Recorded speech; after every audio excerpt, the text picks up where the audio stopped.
नमस्कार साथियों। आज हम अपनी क्लास में अध्ययन करने जा रहे हैं मनोविज्ञान की अवधारणाएं। और इससे पूर्व क्लास में हमने मनोविज्ञान की उत्पत्ति और मनोविज्ञान की प्रथम अवधारणा आत्मा का विज्ञान, इसका क्या है अध्ययन किया।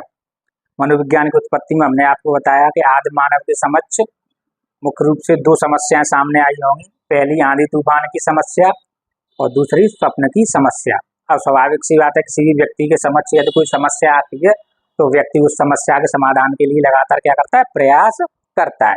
तो उस समय आदि मानव ने भी ऐसा ही किया हुआ। तो आंधी तूफान की समस्या का विश्लेषण करते करते आदि मानव प्रकृति के विभिन्न स्वरूपों या प्रकृति के अपार शक्ति के जो विभिन्न स्वरूप है उनके समक्ष नतमस्तक हुआ होगा, और नतमस्तक होकर उनके समक्ष पूजा अर्चना जो कुछ भी किया, इसके परिणाम स्वरूप विभिन्न धार्मिक संप्रदायों का अथवा मतों का क्या हुआ, उदय हुआ। दूसरी समस्या थी स्वप्न की समस्या। अब वो आदि मानव जिस समय भाषाहीन, विचारहीन, सभ्यताहीन, संस्कृतिहीन अथवा वस्त्रहीनता, लेकिन स्वप्न अवश्य ही देखता होगा। स्वप्न हम आज भी देखते हैं, आगे भी देखते रहेंगे। तो स्वाभाविक सी बात है कि वो समय व्यतीत होने के साथ साथ, समय के आगे बढ़ने के साथ साथ वो आदि मानव भाषा युक्त बना, सभ्यता और संस्कृति युक्त बना, वस्त्र युक्त बन गया। अब उसने भाषा के माध्यम से अपने विचारों को प्रकट करना और समझना भी सीख लिया होगा। तो समय के साथ साथ वो भाषाहीन, विचारहीन, सभ्यता एवं संस्कृतिहीन एवं वस्त्रहीन आदि मानव सभ्यता एवं संस्कृति युक्त मानव में परिवर्तित हुआ, और मानव में परिवर्तित होने के परिणाम स्वरूप अथवा फलस्वरूप उसने अपनी स्वप्न की समस्या का विश्लेषण करना जारी रखा होगा। और स्वप्न की समस्या का विश्लेषण करते करते धीरे धीरे वो कहाँ तक पहुंच गया, मनोविज्ञान की उत्पत्ति तक पहुंच गया। फिर हमने आपको बताया कि जो मनोविज्ञान की उत्पत्ति है वो कहाँ से मानी जाती है। मनोविज्ञान की उत्पत्ति ईसा पूर्व चौथी शताब्दी में, ईसा पूर्व चौथी शताब्दी में जो यूनान अथवा ग्रीस के जो दार्शनिक थे अरस्तु के प्रयासों से मानी जाती है।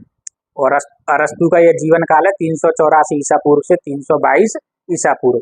अरस्तु ने ही बताया था कि जो स्वप्न जैसी क्रियाएं करने वाला होता है उसे हम क्या कहते हैं, आत्मा कहते हैं। और आत्मा का अध्ययन करने वाला विज्ञान क्या कहलाता है, आत्मा का विज्ञान कहलाता है। तो इस प्रकार से हमने आपको बताया कि मनोविज्ञान की प्रथम अवधारणा निकल के सामने आई, और वो किसने बताई, अरस्तु ने बताई, जो ग्रीक अथवा यूनान के क्या थे, महान दार्शनिक थे। फिर हमने आपको बताया कि इससे पूर्व, जैसे 16वीं शताब्दी से पूर्व मनोविज्ञान को किसमें रखा जाता था, इसका अध्ययन किस विषय में किया जाता, दर्शन शास्त्र विषय में किया जाता था। और इसलिए दर्शन शास्त्र को मनोविज्ञान की क्या कहा जाता है, जननी कहा जाता है। और 16वीं शताब्दी में मनोविज्ञान एक स्वतंत्र विषय के रूप में सामने आया। फिर हमने आपको बताया कि मनोविज्ञान की प्रथम अवधारणा का उदय हुआ, और प्रथम अवधारणा का उदय कब माना जाता है, 16वीं शताब्दी तक माना जाता है। इसका जो अवधि काल है वो कितना, 16वीं शताब्दी तक। इसके जनक किसको माना जाता है, आत्मा का विज्ञान की जो प्रथम अवधारणा थी वो किसने दी, ग्रीक अथवा यूनान के जो महान दार्शनिक थे अरस्तु, इन्होंने दी। इसलिए अरस्तु को मनोविज्ञान का जनक कहा जाता है। फिर हमने आपको बताया कि अरस्तु ने बताया कि जो स्वप्न दृष्टा है, यानी स्वप्न देखने वाला है या स्वप्न जैसी क्रियाएं करने वाला है, उसको अरस्तु ने क्या कहा, आत्मा का। और जिसमें आत्मा का अध्ययन किया जाए उस विज्ञान को क्या कहते हैं, हम आत्मा का विज्ञान कहते हैं। इस प्रकार अरस्तु ने प्रथम बार मनोविज्ञान को आत्मा का विज्ञान कहकर पुकारा। फिर उसके बाद हमने बतलाया कि भाई आत्मा का विज्ञान इस अवधारणा का समर्थन करने के लिए कौन कौन व्यक्ति अरस्तु के साथ थे। तो उसमें सबसे महत्वपूर्ण थे अरस्तु के गुरु प्लेटो, उसके बाद डेकार्टे एक ही बात है, और रूडोल्फ गोयकल, ये भी क्या थे, इन्होंने भी अरस्तु की अवधारणा का समर्थन किया। और गैरेट, ये सारे व्यक्ति अरस्तु, प्लेटो, डेकार्टे, रूडोल्फ गोयकल और गैरेट, इन सभी व्यक्तियों ने मनोविज्ञान को आत्मा का विज्ञान माना। फिर हमने आपको बतलाया कि मनोविज्ञान को अंग्रेजी में क्या कहते हैं, साइकोलॉजी कहते हैं। और साइकोलॉजी शब्द का सर्वप्रथम प्रयोग 1590 में यूनान के विद्वान सर रूडोल्फ गोयकल ने 1590 में अपनी पुस्तक साइकोलॉजिया में, कौन सी पुस्तक, साइकोलॉजिया में प्रथम बार साइकोलॉजी शब्द का प्रयोग किया। उसके बाद हमने बताया कि जो गैरेट नामक विद्वान था, इसने इस साइकोलॉजी शब्द का शाब्दिक खंडन किया। उसने बताया साइकोलॉजी शब्द दो ग्रीक भाषा के दो शब्दों से मिलकर बना है, साइकी प्लस लॉगस। साइकी का अर्थ होता है आत्मा, लॉगस का अर्थ होता है विचार करने वाला विज्ञान या अध्ययन करने वाला विज्ञान। इस प्रकार साइकोलॉजी शब्द का अर्थ निकल के आया आत्मा का अध्ययन करने वाला विज्ञान ही क्या है, मनोविज्ञान है। फिर हमने आपको बताया युग कोई सा भी हो, कभी भी सामने वाले व्यक्ति को आगे बढ़ता हुआ देखना किसी को भी पसंद नहीं होता, टांग खींचने वाले बहुत होते हैं। उस समय भी यही हुआ, जो अरस्तु और इनके जो भी समर्थक थे, इन्होंने इस विचारधारा को दिया तो अन्य विद्वानों ने कहा कि भाई आप ये बता रहे हो, कैसे कह सकते हो, हमें सिद्ध करके बताओ। तो उन्होंने बताया, उनसे प्रश्न पूछे गए कि आत्मा का रूप क्या है, रंग क्या है, आकार अथवा आकृति अथवा बनावट क्या है। अब स्वाभाविक सी बात है, आत्मा का कोई भौतिक स्वरूप नहीं होता है। आत्मा क्या है, अमूर्त रूप है आत्मा। भाई जिसका भौतिक स्वरूप होगा, जिसका मूर्त रूप होगा, उसका हम आकार आकृति रूप रंग बनावट को क्या कर सकते हैं, व्यक्त कर सकते हैं, बतला सकते हैं। लेकिन जो अमूर्त है उसको हम व्यक्त करना संभव नहीं होता। जब इनसे यह प्रश्न पूछे गए इनके समर्थकों से, तो प्रत्येक ने आत्मा के स्वरूप को, आत्मा के रूप रंग आकार आकृति अथवा बनावट अथवा प्रकृति को अपने अपने तरीके से, अलग अलग तरीके से क्या किया, परिभाषित किया। अब स्वाभाविक सी बात है, जब एक ही प्रश्न के 10 जवाब होंगे तो आप उसके प्रश्नों के, उस प्रश्न के उत्तर पर कभी भी विश्वास नहीं करोगे। परिणाम स्वरूप इसमें विश्वसनीयता एवं वस्तुनिष्ठता का उनके जवाबों में क्या नहीं था, उत्तर नहीं मिला। और इनकी अन्य जो आलोचक थे, उन्होंने इनकी इस विचारधारा को क्या कर दिया, अमान्य कर दिया, अस्वीकार कर दिया। यहाँ तक हम अध्ययन कर चुके। अब आती है साहब मनोविज्ञान की दूसरी अवधारणा, मन अथवा मस्तिष्क।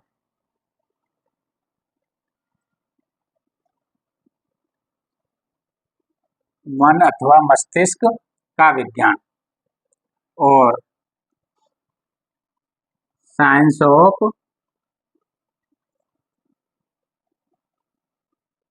Mind, science of mind. अब जिन विद्वानों ने इनकी आलोचना की आत्मा के विज्ञान की अवधारणा की, अब उन्होंने अपना नया तर्क प्रस्तुत किया। उन्होंने कहा मनोविज्ञान आत्मा का विज्ञान नहीं है, अपितु मनोविज्ञान मन अथवा मस्तिष्क का विज्ञान है। तो सबसे पहले आओ इसका अवधि काल।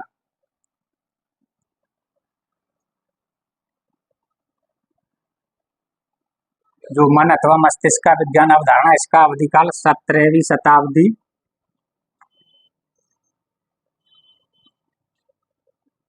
से 18वीं,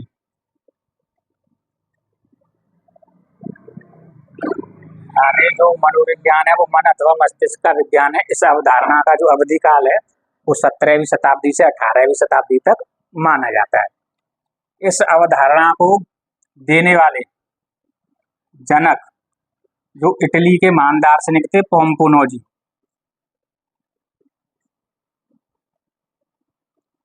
हाँ, कहते हैं इटली, इटली के महान दार्शनिक थे पोम्पोनोजी। इन्होंने मनोविज्ञान को आत्मा का विज्ञान न मानकर मन अथवा मस्तिष्क का विज्ञान माना, यानी मनोविज्ञान को मन अथवा मस्तिष्क का विज्ञान कहकर पुकारा।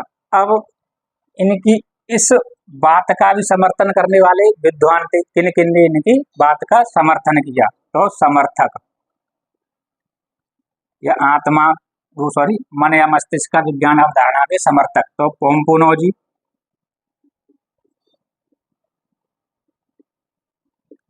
Thomas read,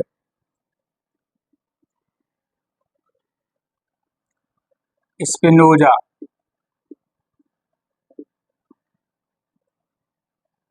पोम्पोनोजी, Thomas Reid, Spinoza, Hobbes. इन्होंने क्या किया, मन अथवा मस्तिष्क का विज्ञान की अवधारणा का क्या किया, समर्थन किया। पोम्पोनोजी, थॉमस रीड, स्पिनोजा और हॉब्स, इन्होंने इस अवधारणा का समर्थन किया। अब जो थॉमस रीड था,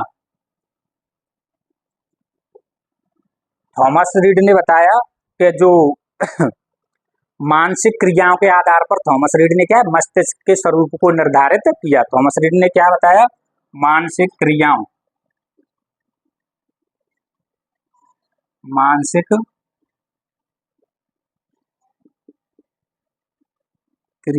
के आधार पर मस्तिष्क का स्वरूप निर्धारित किया।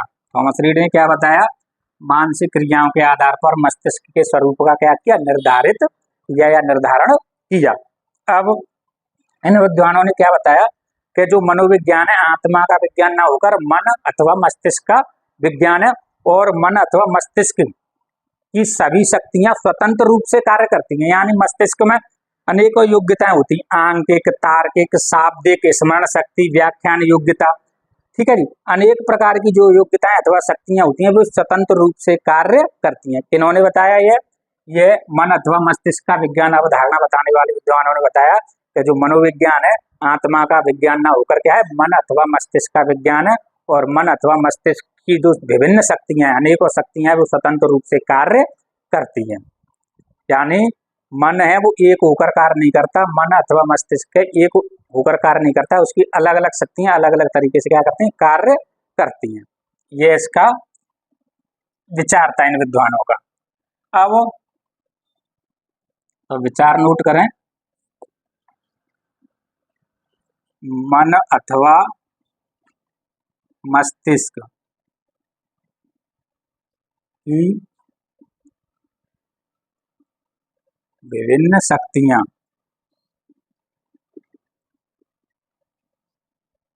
स्वतंत्र रूप से कार्य करती हैं। स्वतंत्र रूप से कार्य करती हैं या स्वतंत्र होकर कार्य करती हैं। यह इन विद्वानों का क्या था, विचार था। अब फिर वही बात निकल के आई कि भाई कोई सामने वाला व्यक्ति या दूसरा व्यक्ति आगे बढ़े तो उसको आगे बढ़ता हुआ देखकर किसी का मन भी खुश नहीं होता है। इनके भी आलोचक आए और अब इनकी भी आलोचना हुई।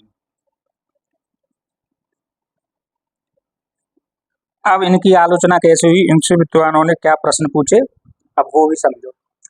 अब इनके आलोचकों ने कहा, अच्छा ठीक है, आप कह रहे हो मन अथवा मस्तिष्क की जो अनेक शक्तियां होती हैं वो स्वतंत्र रूप से कार्य करती हैं। तो इनसे भी वही प्रश्न पूछा गया, अच्छा ये बताओ, मन का कोई स्वरूप है क्या, मन की कोई बनावट है क्या? यानी जिस प्रकार से आत्मा अमूर्त है, आत्मा का कोई भौतिक स्वरूप नहीं, उसी प्रकार मन का भी कोई भौतिक स्वरूप नहीं होता है। दूसरी चीज उन्होंने पूछी कि मन, अब यदि इसको हम अवधारणा को मस्तिष्क से जोड़ें तो मस्तिष्क में अनेक शक्तियां होती हैं, अनेक क्षमताएं होती हैं, और ये अनेक क्षमताएं अथवा शक्तियां स्वतंत्र रूप से कार्य नहीं करती, अपितु एकजुट होकर कार्य करती हैं। और स्वाभाविक सी भी बात है, जैसे आप देखते हो, यदि आप एग्जाम हॉल में बैठे हो तो एग्जाम हॉल में आप बैठे हुए होते हो और एग्जाम दे रहे होते हो, तो वहां यदि आप जब एग्जाम पेपर को या प्रश्न पत्र को हल करते हो तो वहां पे आप स्मरण शक्ति केवल आपकी कार्य करती है, ऐसा तो नहीं है। स्मरण शक्ति के साथ साथ आपकी सूझबूझ की शक्ति भी कार्य करती है। आप देखते हो वहां आपकी आंकिक अथवा तार्किक शक्ति का भी क्या होता है, महत्वपूर्ण योगदान होता है। प्रश्न के पूछने के ढंग को, उसके जवाब देने के तरीके पर भी आप क्या करते हो, तर्क विचार करते हो। तो वहां आप देख रहे हो कि सभी शक्तियां मस्तिष्क की उन्होंने स्वतंत्र रूप से अलग अलग रूप से कार्य नहीं किया, एकजुट होकर कार्य किया। सारी शक्तियां क्या होती है, एक निश्चित निर्णय पर पहुंचती है और फिर उस प्रश्न का हमने जवाब दिया। तो इस प्रश्न का भी क्या था, इनसे पूछा गया, तो यह इस प्रश्न को जवाब देने में क्या हुए, असफल हुए। तो यह इसकी कटाक्ष का, इस आलोचना की कटाक्ष होने का महत्वपूर्ण कारण रहा। दूसरी चीज, भाई आत्मा की भांति मन का भी कोई भौतिक स्वरूप नहीं है, और जिस वस्तु अथवा बात का कोई भौतिक स्वरूप नहीं होता, मूर्त रूप नहीं होता, उसे ठीक ठीक परिभाषित करना भी संभव नहीं है। परिणाम स्वरूप मनोविज्ञान की दूसरी अवधारणा मन अथवा मस्तिष्क का विज्ञान, इसका भी क्या हुआ, खंडन हुआ और इसे भी समाप्त माना गया या अमान्य घोषित कर दिया गया। तो आलोचना का भी कारण लिख लो, आत्मा की भांति मन का भी भौतिक स्वरूप नहीं, पहली चीज। दूसरी,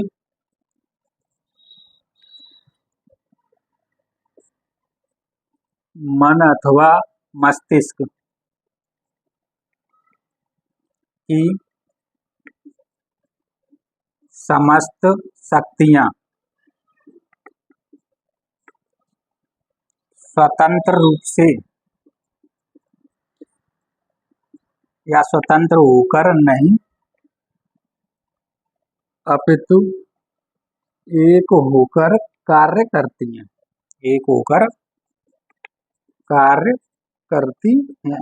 और यह स्वाभाविक सी बात है। जब यह हमारे सामने कोई भी समस्या आती है तो एक होकर हमारे मस्तिष्क की जितनी भी शक्तियां क्षमताएं होती हैं वो क्या एक होकर एकजुट होकर ही क्या उस समस्या के समाधान में हमारा योगदान करती हैं अथवा सहयोग करती हैं। तो इस प्रकार से यह मनोविज्ञान की दूसरी अवधारणा मन अथवा मस्तिष्क का विज्ञान, इसे भी अमान्य घोषित कर दिया गया। अब इसको मिटाएं। हाँ,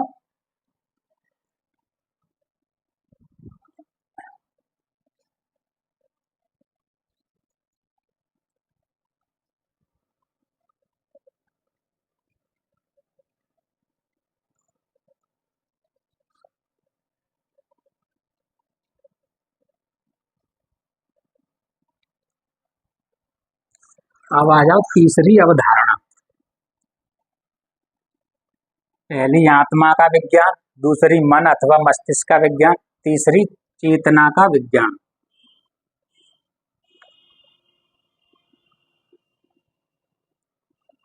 चेतना का विज्ञान, consciousness, science of consciousness, science of consciousness.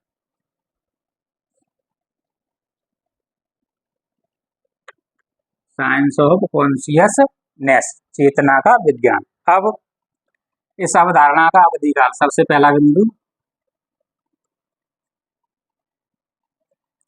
अवधिकाल, और इस अवधारणा का अवधिकाल है वो आप देखो 16वीं शताब्दी तक तो आत्मा का विज्ञान, मन या मस्तिष्क का विज्ञान 17वीं शताब्दी और 18वीं शताब्दी। अब किस शताब्दी में आ गए? 19वीं शताब्दी में। तो 19वीं शताब्दी में क्या है? चेतना का विज्ञान इस अवधारणा का अवधिकाल माना जाता है। अब आ जाओ इसके जनक। अमेरिका के विद्वान थे विलियम जेम्स। कौन से? William James. इन्होंने इस चेतना का विज्ञान अवधारणा का क्या किया? सूत्रपात किया या इसको बतलाया, इसलिए इसको क्या कहा जाता है? जनक। और इनको इसलिए क्या कहते हैं? आधुनिक मनोविज्ञान का जनक भी कहा जाता है। इसके साथ साथ इनका एक सहयोगी भी था, वो था टिचनर। कौन था? टिचनर। तो चेतना का विज्ञान अवधारणा का जो मुख्य प्रवर्तक था, जनक था, वो कौन था? विलियम जेम्स, अमेरिका के थे। और दूसरा इनका सहयोगी था, वो था टिचनर। अब इनके समर्थक, तो समर्थकों में William James, William गुंट,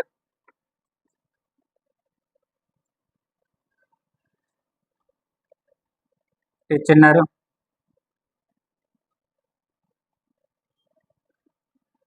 William James, William Wundt, Titchener, वायर्स, जेम्स सली, ये सभी क्या थे? मनोविज्ञान की चेतना का विज्ञान अवधारणा के समर्थक थे। यानी इनका कहना यह था कि मनोविज्ञान मन अथवा मस्तिष्क का विज्ञान ना होकर किसका विज्ञान है? चेतना का विज्ञान है। अब इन्होंने क्या तथ्य दिया?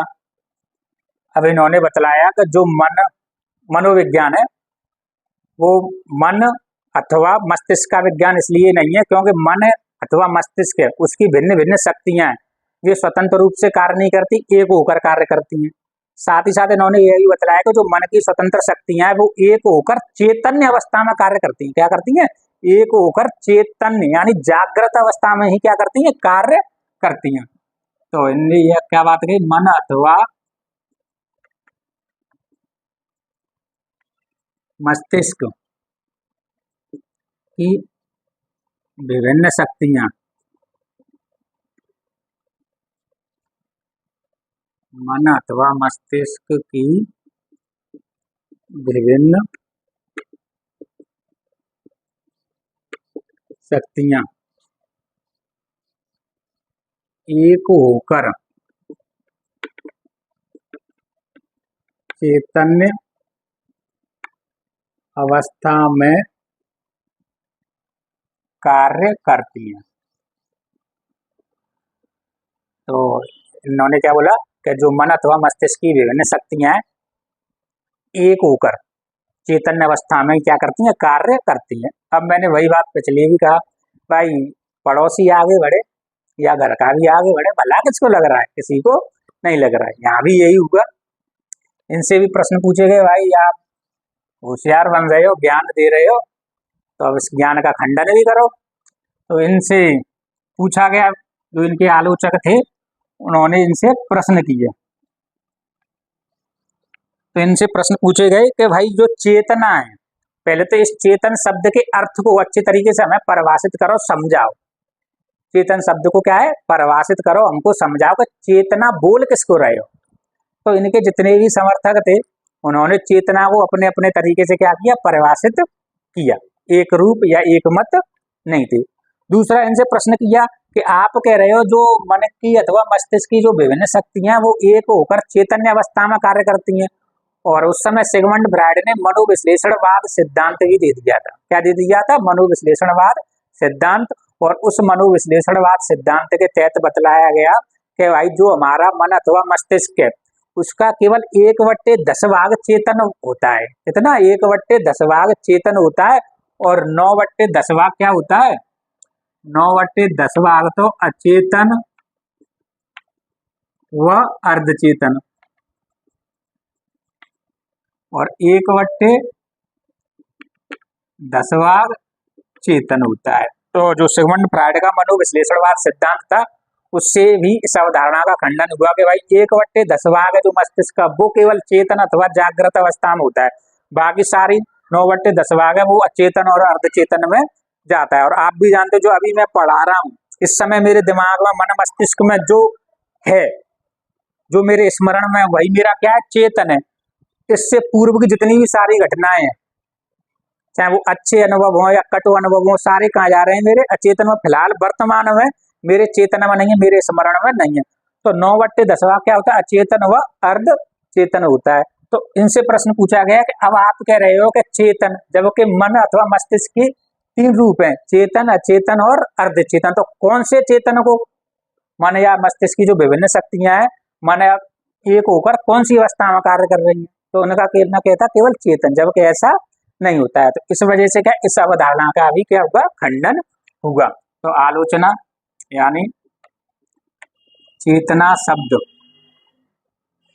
को सटीक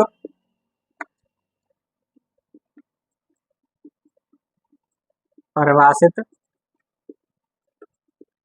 नहीं कर पाए। ठीक है जी, यानी इनके जो समर्थक थे वो चेतना शब्द को क्या सटीक सटीक परिभाषित नहीं कर पाए, सबने अलग अलग तरीके से इसको बतलाया। दूसरा, चेतन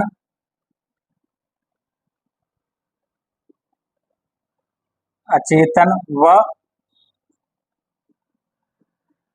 अर्धचेतन का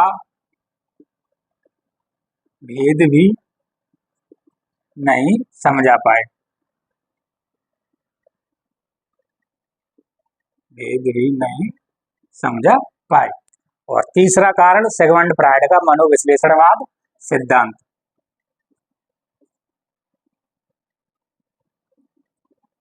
सिगमंड फ्रायड मनोविश्लेषणवाद सिद्धांत।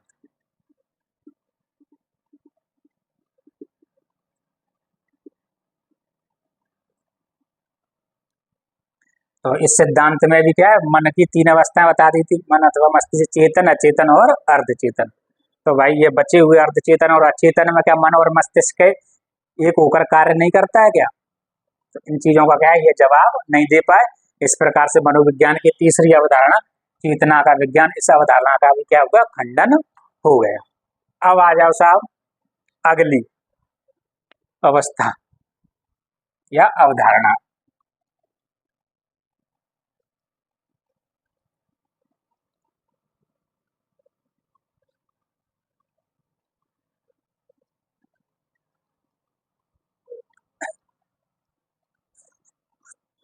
और चौथी और अंतिम अवधारणा है मनोविज्ञान की, वो है व्यवहार का विज्ञान।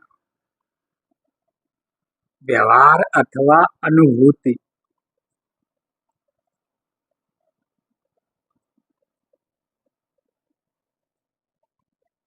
Science of behaviour.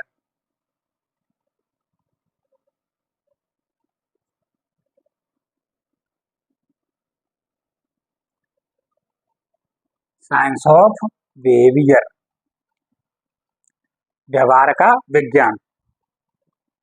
तो ये तीनों अवधारणाएं धीरे धीरे क्या की, अमान्य होती चली गई, और जो वर्तमान एवं आधुनिक अवधारणा जो वर्तमान में मान्य है वो आई व्यवहार अथवा अनुभूति का विज्ञान। तो सबसे पहले इसका अवधि काल। अवधि काल 20वीं शताब्दी से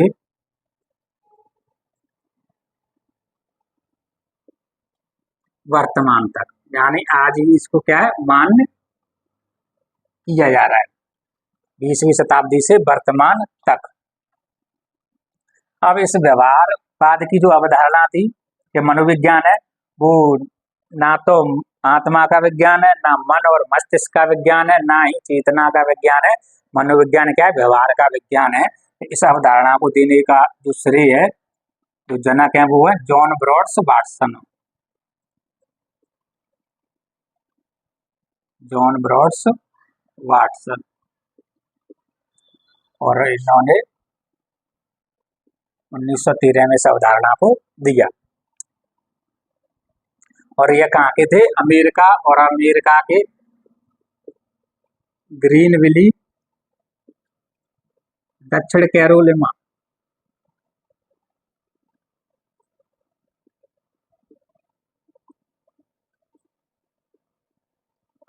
और यह स्थान कहाँ पर है, अमेरिका।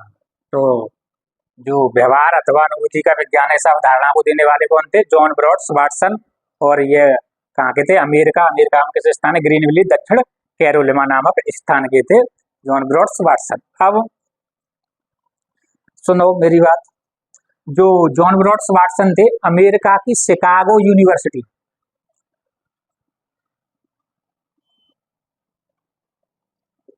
ठीक है, ये नाम याद रखना पूरा, जॉन ब्रॉड्स वाटसन, ठीक है। तो JB वाटसन, तो यहाँ इन्होंने कहाँ पर अध्ययन किया, अमेरिका की जो शिकागो यूनिवर्सिटी थी,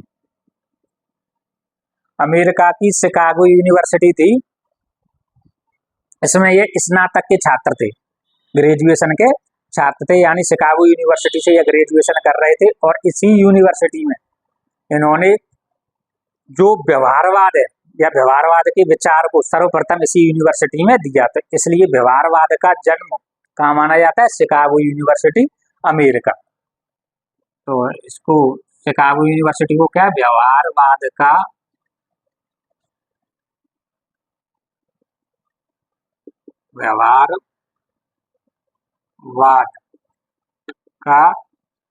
जन्म कहाँ माना जाता है, शिकागो यूनिवर्सिटी, अमेरिका में। तो यहाँ पे ये ग्रेजुएशन के छात्र थे, स्नातक के छात्र थे। तो इसी दौरान जॉन ब्रॉड्स वाटसन में पशु विज्ञान के क्षेत्र में, पशु मनोविज्ञान के क्षेत्र में कार्य करने में रुचि जागृत हुई। और यहीं पे इन्होंने अपने संरक्षण में एक पशु मनोविज्ञान की प्रयोगशाला भी स्थापित की। और यहीं पर इन्होंने अपना विचार प्रस्तुत किया कि जो मनोविज्ञान है, मन अथवा मस्तिष्क अथवा चेतना का विज्ञान अथवा आत्मा का विज्ञान ना होकर मनोविज्ञान है वो व्यवहार का विज्ञान है, ठीक है जी। तो व्यवहारवाद का जनक इसलिए किसको माना, जॉन ब्रॉड्स वाटसन को। और व्यवहारवाद का जो विचार है या इसका जो जन्म है इसका कहाँ पे हुआ, शिकागो यूनिवर्सिटी अमेरिका में। अब जो इन्होंने बात कही या तथ्य कही जॉन ब्रॉड्स वाटसन ने। अच्छा, पहले समर्थक, तो जॉन ब्रॉड्स वाटसन के साथ साथ समर्थक JB. Watson, BF. Skinner,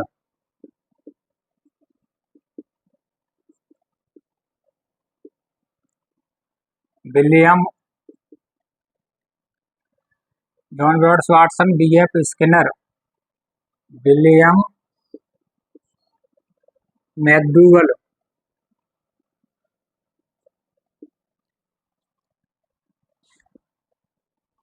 Pillsbury, मन और वाल्टर मूर,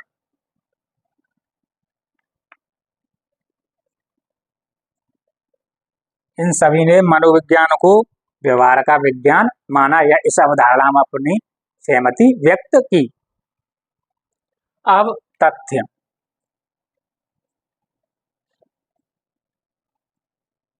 अब जॉन ब्रॉड्स वाटसन ने क्या बताया इस विचार में, उन्होंने बताया यदि हमको मनोविज्ञान को क्या है, यदि हमको मनोविज्ञान विषय को वैज्ञानिक स्वरूप देना है, क्या देना है, वैज्ञानिक स्वरूप देना है, तो इसको आत्मवाद से परे यानी इसको इंटरनल से हटाओ, जो अमूर्त रूप है इससे हटाओ, दूर करो और भौतिक स्वरूप में लाओ। यानी यदि मनोविज्ञान को या मनोविज्ञान विषय को वैज्ञानिक स्वरूप प्रदान करना है, वैज्ञानिक रूप प्रदान करना है, तो इसके स्वरूप को अमूर्त रूप से भौतिक रूप में लेकर आओ। किसमें लेकर आओ, भौतिक रूप में लेकर आओ, यानी इसे आत्मवाद से हटाओ और वस्तुवाद में लेकर आओ, वस्तु परक बनाओ। फिर उन्होंने बताया जॉन ब्रॉड्स वाटसन ने कि इसे वस्तु परक बनाने के लिए इसके क्रियाकलापों का, इसके व्यवहार का अध्ययन करो। इसका करो, क्रियाकलापों का, व्यवहार का, जो प्रत्यक्ष बाहर से हमें क्या है, नजर आए। जैसे इन्होंने फिर एक एग्जाम्पल करके सबको बतलाया, और इन्होंने एग्जाम्पल करके बताया तो इन्होंने क्या, एक भूल भुलैया ली, क्या ली, भूल भुलैया, और इस भूल भुलैया में इन्होंने क्या किया, चूहों को छोड़ा या चूहों को रख दिया। अब स्वाभाविक सी बात है, अब भूल भुलैया में चूहा निकलने का प्रयास करेगा उस भूल भुलैया से, और बार बार चूहा भूल भुलैया से भिन्न भिन्न मार्गों पर निकलने का प्रयास करे, लेकिन वो वहां से निकल नहीं पा रहा था। तो स्वाभाविक सी बात है, उसके इस व्यवहार को हम प्रत्यक्ष रूप से सभी क्या कर सकते हैं, देख सकते हैं, अनुभव कर सकते हैं, अनुभूति कर सकते हैं उसके इस व्यवहार की, इसलिए इसको अनुभूति का विज्ञान भी कहा जाता है। तो उसके इस व्यवहार का हम प्रत्यक्ष क्या कर सकते हैं, अनुभव कर सकते हैं, अनुभूति कर सकते हैं। और ये इसका क्या हुआ, आत्मवाद से इंटरनली इसको हटाकर क्या कर दिया, बाहर भौतिक स्वरूप में या वस्तुगत लेकर प्रस्तुत कर दिया। अब इसी प्रकार यह भूल भुलैया में यदि चूहे को फंसाया, इसी प्रकार यदि मानव को भी इसमें रखा जाए भूल भुलैया में, तो जिस प्रकार का व्यवहार चूहा दर्शाएगा उसी प्रकार का व्यवहार मानव भी दर्शाता हुआ व्यक्त होता है। और आप देखा भी होगा, पिक्चर आप देखते हो, एक तो वो हेरा फेरी वाली पिक्चर है, अक्षय कुमार और सुनील शेट्टी वाली, तो वो भूल भुलैया में फंस जाते हैं मेले में, वहां आप देखते तो बार बार वो शीशे से टकराते हैं, तो जिस प्रकार से बार बार शीशे से टकराते हैं किसी प्रकार का रास्ता उनको नहीं मिलता, वैसा ही चूहा वहां पर व्यवहार प्रदर्शित करते हुए दिखता है। इसी प्रकार आप देखते पिक्चर आपने देखी हो प्रेम रतन धन पायो, उसमें भी लास्ट में कांच की भूल भुलैया होती है, उसमें किसकी होती है, कांच की भूल भुलैया होती है। तो वहां भी भूल भुलैया तुम देखते हो, भूल भुलैया बार बार देखते हैं जो हीरो सलमान खान और दूसरा विलेन, तो बार बार उनको शीशे में अपने ही नजर आते हैं और बार बार जिस रास्ते से निकलने का प्रयास करते हैं शीशा से उनका सिर टकराता है और वापस आते हैं। तो आप देख रहे हो जिस प्रकार का व्यवहार भूल भुलैया में चूहा दर्शा रहा है उसी प्रकार का व्यवहार मानव भी दर्शाता है। तो इनके इस व्यवहार को हम बाहर से प्रत्यक्ष रूप से क्या कर सकते हैं, अनुभव कर सकते हैं, देख सकते हैं। तो इनका यही कहना था, यदि मनोविज्ञान को वैज्ञानिक स्वरूप प्रदान करना है तो इसको आत्मवाद से हटाओ, भौतिकवाद अथवा वस्तुवाद में लेकर आओ, इसको वस्तुपरक बनाओ।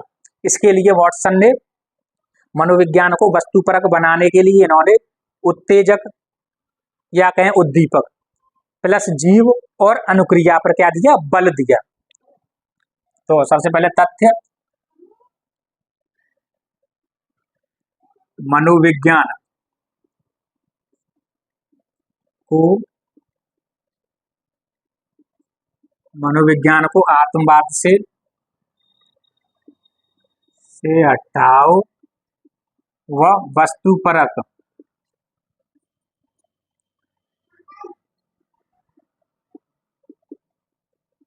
बनाओ, यानी भौतिक स्वरूप में इसको क्या लेके आओ, भौतिक स्वरूप में लेकर आओ, जिसे हम अपने आसानी से देख सकें और उस पर अपने विचार भी व्यक्त कर सकें, उसका रूप, रंग, आकार, आकृति, क्रिया, गतिविधि, सब चीजों को हम क्या कर सकें, बतला सकें।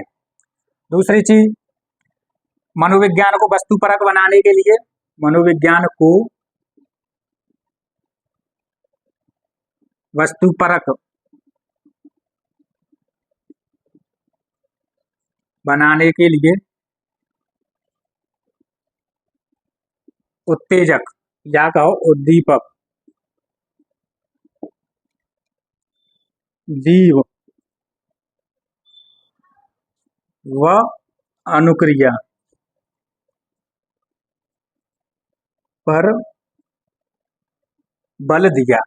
तो आप देख रहे हो, इन्होंने अपना जो उदाहरण बतलाया था, भूल भुलैया में चूहे को बंद किया, तो भूल भुलैया क्या थी, एक प्रकार की उत्तेजक थी, उद्दीपक थी।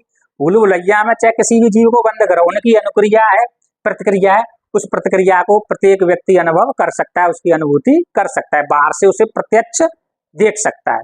तो इसलिए यदि मनोविज्ञान को वस्तुपरक बनाना है, तो वस्तुपरक बनाने के लिए इसको उत्तेजक, जीव और क्या है, अनुक्रिया पर उन्होंने क्या दिया, बल दिया। इस प्रकार से जो मनोविज्ञान की जो सभी अवधारणाएं थी, उनमें सबसे अंतिम और वर्तमान में जो मान्य अवधारणा है वो क्या है, मनोविज्ञान व्यवहार अथवा अनुभूति का विज्ञान है। इस प्रकार से जो जॉन ब्रॉड्स वाटसन है, इन्होंने मनोविज्ञान में क्या सर्वाधिक महत्वपूर्ण अपना योगदान दिया और इनकी अवधारणा वर्तमान में मान्य और वर्तमान में जारी है। अब आप देख रहे हो, अपने छोटे से जीवन काल में, अपने छोटे से जीवन काल में आप देख रहे हो 16वीं शताब्दी से चला मनोविज्ञान की जो विभिन्न अवधारणाएं थी, 16वीं शताब्दी से चला। तो अपने छोटे से जीवन काल में मनोविज्ञान में अनेकों गुणात्मक एवं विकासात्मक क्या हुए, परिवर्तन हुए। आत्मा का विज्ञान माना 16वीं शताब्दी में, फिर 17वीं 18वीं शताब्दी में इसको मन अथवा मस्तिष्क का विज्ञान मानकर माना गया। उसके बाद आप देखते हो 19वीं शताब्दी में इसको चेतना का विज्ञान माना गया, और 20वीं शताब्दी आते आते मनोविज्ञान को क्या है, व्यवहार अथवा अनुभूति का विज्ञान कहकर पुकारा गया। तो इन्होंने अपने छोटे से जीवन काल में अनेक गुणात्मक एवं विकासात्मक परिवर्तन किए, किसने, मनोविज्ञान ने। तो उपरोक्त सभी अवधारणाओं के आधार पर यह निष्कर्ष निकलता है कि मनोविज्ञान क्या है, व्यवहार का विज्ञान है। मनोविज्ञान क्या है, व्यवहार का विज्ञान है, और इसके अंतर्गत प्राणियों के व्यवहार और उसके व्यवहार को प्रभावित करने वाली सभी परिस्थितियों का क्या किया जाता है, अध्ययन किया जाता है। अलग अलग परिस्थिति में प्राणी अलग अलग प्रकार का व्यवहार दर्शाता है। और आप भी जानते हो, यदि कोई संवेदनशील शोक युक्त घटना हुई है तो व्यक्ति हताश, निराश और कुंठित व्यवहार दर्शाता है, और यदि कोई आप देखते हो खुशी वाली घटना घटित हुई है, उत्साह वाली घटना घटित हुई है, तो व्यक्ति हर्षित और प्रसन्न होते हुए नजर आता है। तो आप देख रहे हो, इन्होंने क्या बताया, उपरोक्त जितनी भी अवधारणाएं उनसे यही निष्कर्ष निकलता है कि मनोविज्ञान क्या है, व्यवहार का विज्ञान है, और इसके अंतर्गत प्राणियों के व्यवहार और उस व्यवहार को प्रभावित करने वाली सभी बातों का क्या किया जाता है, अध्ययन किया जाता है। ठीक है जी। तो यहाँ तक ये आपकी मनोविज्ञान की अवधारणाएं कंप्लीट हुई। इसके बाद आप देख रहे हो, मनोविज्ञान की जैसे जैसे अवधारणाएं परिवर्तित होती गई, तो कुछ लोग तो क्या होते हैं, आलोचना डायरेक्टली करते हैं। ठीक है जी। कुछ व्यक्ति पहल में विश्वास रखते हैं, कुछ आलोचना में विश्वास रखते हैं, और कुछ व्यक्ति ऐसे भी होते हैं जो ना तो आलोचना करते हैं ना पहल करते हैं, वो पीछे से क्या है, टॉन्ट करते हैं। क्या करते हैं, टॉन्ट करते हैं, ताना मारते हैं। तो इनके जैसे जैसे इनके स्वरूप में या अवधारणाओं में बदलाव आया, तो इनकी धारणाओं में बदलाव आया, तो इनकी धारणाओं पर या इनके मनोविज्ञान के बदलते हुए स्वरूप पर एक विद्वान थे, R.S. वुडवर्थ। R.S. वुडवर्थ, और इनका पूरा नाम है रॉबर्ट सेशंस वुडवर्थ।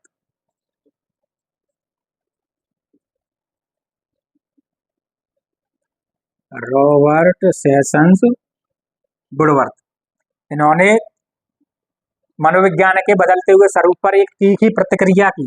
क्या की, तीखी प्रतिक्रिया। और यह पेपर में आ चुकी है। क्या है? पेपर में यह आ चुकी है कि यह प्रतिक्रिया, यह शब्द इन्होंने कहे। तो इन्होंने क्या बोला? मनोविज्ञान के बदलते हुए सर्वप्रति की प्रतिक्रिया व्यक्त करते हुए RS. Woodworth, Robert sessions Woodworth ने कहा, सर्वप्रथम मनोविज्ञान ने अपनी आत्मा को छोड़ा। सर्वप्रथम मनोविज्ञान ने अपनी आत्मा को छोड़ा, फिर अपना मन अथवा मस्तिष्क त्यागा, फिर अपनी चेतना खोई। अब वह एक प्रकार के व्यवहार के ढंग को अपनाए हुए है। यह बात किसने कही? रॉबर्ट सेशंस वुडवर्थ ने। और ये एग्जाम में पूछी जा चुकी है, तो याद रखना, यह महत्वपूर्ण है, फिर से भी परीक्षाओं में आ सकती है। तो मनोविज्ञान ने सर्वप्रथम अपनी आत्मा को छोड़ा, फिर मन अथवा मस्तिष्क को त्यागा, फिर अपनी चेतना खोई, और अब वह एक प्रकार के व्यवहार के ढंग को अपनाए हुए। यह बात किसने की? रॉबर्ट सेशंस वुडवर्थ ने। तो आज हमने यहाँ पर पूरे अध्याय में, पूरे कालांश में मनोविज्ञान की भिन्न भिन्न अवधारणाओं का विस्तार पूर्वक अध्ययन किया, और प्रत्येक अवधारणा को अच्छे तरीके से हमने समझाने का प्रयास किया है। और आशा करते हैं आपको हमारी क्लास अच्छी लगी होगी, और यदि हमारी क्लास अच्छी लगी हो तो प्लीज़ हमें लाइक करो, शेयर करो, कमेंट करो, और हमारे चैनल को अधिक से अधिक जो अभ्यर्थी हैं शिक्षक भर्ती से संबंधित वहाँ तक पहुँचाने का प्रयास करो। धन्यवाद।